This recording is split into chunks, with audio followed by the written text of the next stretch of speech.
दर्शनं देवदेवस्य दर्शनं मोक्षसाधनं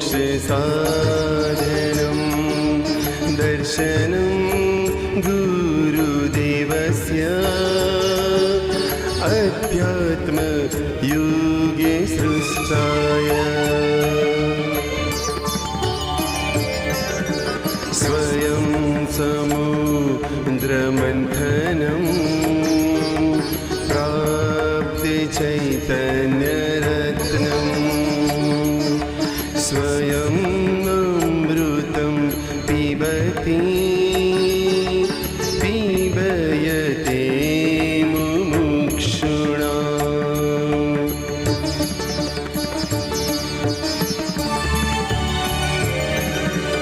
अहो सागरवर गंभीरा अंतर्दृष्टिविराजिता न चिरं तिष्ठते भ्रान्ति गुरुदेवस्य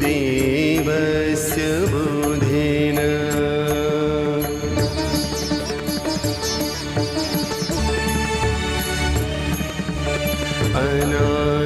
अनादिकालस्य भ्रान्ति तत्त्वबोधेन नश्यति जीवादितत्त्वप्रतिपादकाय चैतन्य ज्योतिप्रकाशनम्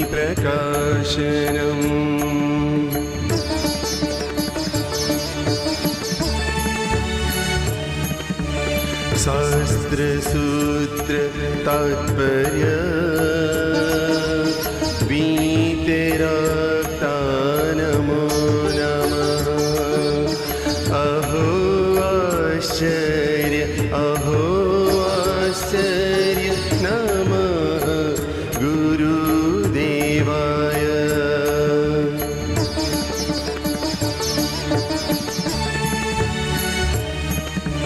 सौम्य शीतल मुद्राय नमो नमः गुरुदेवाय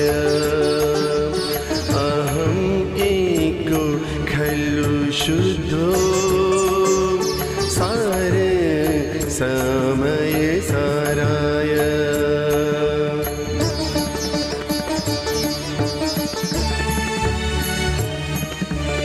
ददाति नित्यं मुमुक्षूणां समयसार परमागम कुन्दे कुन्दाचार्य दिगम्बराय देवाधिदेव नमो जिनाय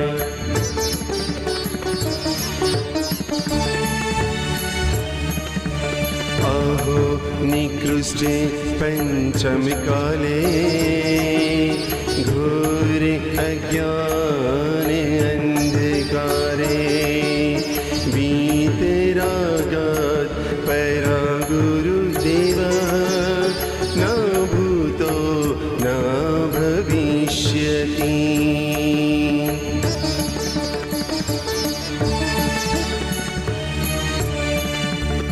तव चरण प्रसादेन स्वस्वभाव स्वयं जयते पुरुषार्थ क्रमबद्ध पर्याय स्वभाव तत्त्वार्थ सारः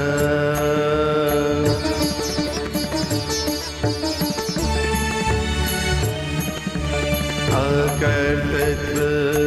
निमित्तस्य उपादान जगति स्वयं तव प्रसादाय प्राप्यति श्री भगवती माता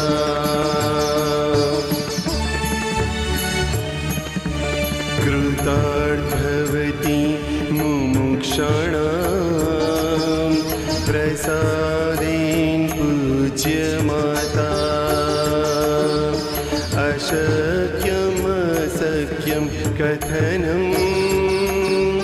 तव उपकारं गुरुदेव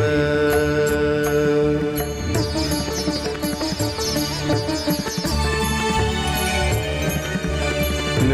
वचनं भाति न शब्दं न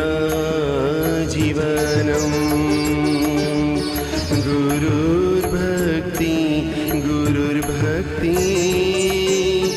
गुरुर्भक्ति दिने दिने सदा मेस्तु सदा मेस्तु सदा मेस्तु भवे भवे।